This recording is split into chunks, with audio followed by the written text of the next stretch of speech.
Et avec la présentation devant le roi Mohamed VI du rapport général de la commission spéciale sur le modèle de développement, le Maroc déclenche un véritable processus de modernisation de la société et le renforcement du capital humain figure parmi les axes stratégiques de transformation prévus. Pour en parler, nous sommes en direct avec Abdellatif Komat, doyen de la faculté Hassan II des sciences juridiques et économiques et sociales de Casablanca. Bonsoir, monsieur Abdellatif Komat. Bonsoir. Alors, quelles sont les principales composantes concernées par cette attention particulière et quelles en sont les principales finalités? Et puis, pouvez-vous nous donner quelques indicateurs sur les objectifs de progrès prévus? Alors, je voudrais tout d'abord souligner que la commission qui a travaillé sur le nouveau modèle de développement a évoqué, a donné un chiffre comme quoi au Maroc aujourd'hui, nous n'exploitons que 0,5, en fait, c'est-à-dire 50% du potentiel de notre capital humain.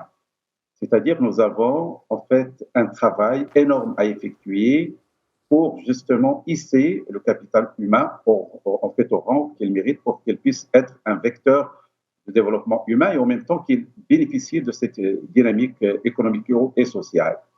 Alors, l'objectif, c'est de faire augmenter ce taux de 0,5 à 0,75, c'est-à-dire pratiquement augmenter de 50% la contribution du capital humain à la dynamique sociale et économique.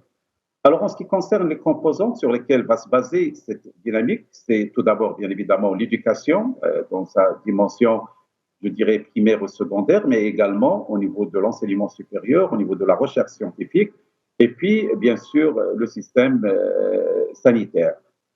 En ce qui concerne les objectifs, tout d'abord, en ce qui concerne l'éducation, il faut dire qu'au Maroc, nous avons un niveau relativement faible en ce qui concerne les compétences fondamentales scolaires.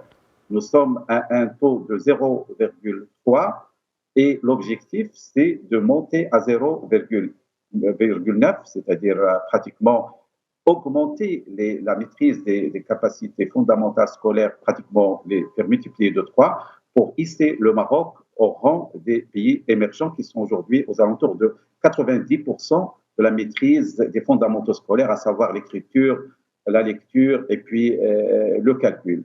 En ce qui concerne le deuxième pilier, à savoir la recherche scientifique et l'enseignement supérieur, l'objectif, c'est de faire justement de l'enseignement supérieur un vecteur en matière de développement humain à travers les compétences, à travers une formation de qualité et puis également la contribution de la recherche scientifique à travers l'innovation et puis bien sûr faire du Maroc un hub régional universitaire. Il faut savoir que le Maroc aujourd'hui est la troisième destination en Afrique des étudiants subsahariens de l'Afrique d'une manière générale. Et l'objectif, justement, c'est de faire augmenter la part des étudiants africains au Maroc, qui est aux alentours aujourd'hui de 2% à 20%.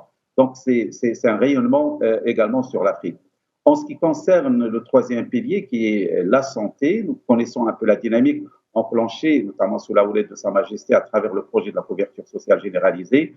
Il s'agit, à l'horizon 2025, d'assurer pratiquement 100% de la couverture sociale, y compris bien sûr la couverture sanitaire. Donc, il s'agit d'une dynamique qui concerne ces piliers avec un certain nombre d'indicateurs. Par exemple, en ce qui concerne le volet médical, aujourd'hui, nous avons pratiquement 2 sur 1000 en matière de personnel médical au Maroc, alors que la norme est de 4,5 pour 1000. C'est l'objectif à l'horizon 2035, c'est-à-dire qu'on devrait avoir 4,5 personnel médical, c'est-à-dire médecins, mais également tout ce qui va avec pour 1000 étudiants, pour 1000 en fait, populations, de manière à ce qu'on puisse assurer effectivement cette couverture médicale qui est en fait un objectif à moyen terme. Monsieur Abdellatif Komat, la question de la mise en œuvre est fondamentale pour atteindre les objectifs escomptés. Quels sont les leviers prévus par la CSMD afin de permettre au capital humain de connaître une dynamique aussi intense et aussi qualitative? Alors, les leviers, en fait, par palier. Tout d'abord, en ce qui concerne l'éducation, bien évidemment, il y a tout le système partant de l'enseignant. L'enseignant, bien sûr, on ne peut pas parler d'une qualité de l'enseignement sans évoquer l'enseignant. Il s'agit bien évidemment d'une amélioration en matière de sélection, de formation et surtout de motivation. Le statut social de l'enseignant doit connaître une évolution dans notre pays, comme ça a été toujours le cas. À un certain moment, l'enseignant avait une place sociale assez distinguée.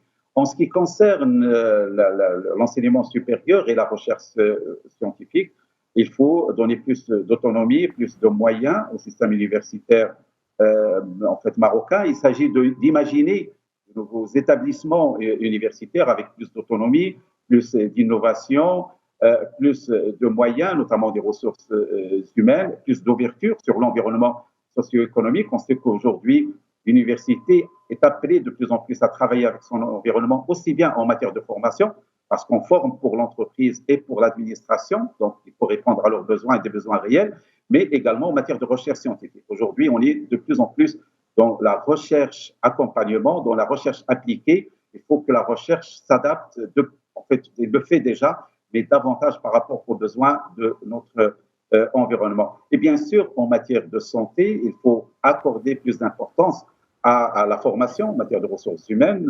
Sa Majesté avait appelé dernièrement à l'ouverture du Maroc sur des compétences internationales, mais en même temps, il s'agit de continuer à investir sur la formation des ressources nationales, des ressources marocaines.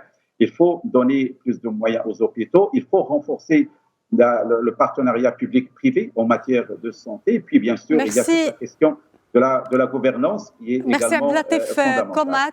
Abdelatif Komat, merci pour cet éclairage. Je rappelle que vous êtes doyen de la faculté Hassan des sciences juridiques, économiques et sociales de Casablanca. Merci à vous pour l'invitation.